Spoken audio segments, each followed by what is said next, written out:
اهلا بكم يا اخواتي في حلقه جديده من بودكاست انا واخي كبرنا دور ردينا. والنهارده حلقتنا عن ايه؟ عن المدرسه. في العتبه لازقه في العتبه على اساس ان هم يبعدوا عني، راحوا شاطوني. طلعت وفضلت ماسكه دراعي وبعيط والمدرسين كلهم في ايه؟ فسحه اعدادي. قعدت اتدرب في حاجات كتير قبل ما اروح الامتحان. ممكن عليها عربي. بتخانق كل يوم مع عيل ولاد وبنات ضرب مبرح عشان تجيب لي منطقتي. هو حضانه. هم كانوا بيخافوا مني، كنت بمسكهم بعجنهم بصراحه. فانا قلت لها انا نايمه، كمل بقى في عشان كل رجله كده. رحت قايمه جايبه من هدومه وهتفا كده، بعدين لقيته قام وطلع يجري، طبعا خاف مني. طلع ماركو نزل لي سبستيوشن. ايوه واحنا نازلين ايوه سلمنا على بالك قلت الادب.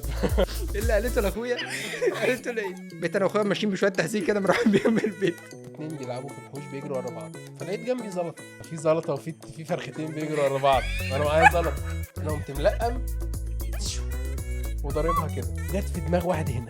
يس والله ما كنت قاصد، الواد وقع خد نوك اوت. خلاص وقع. انا كنت طالبه مهذبه جدا. مسك واد من فوق ديسك ضرباه وكنت هتساعدني والعب.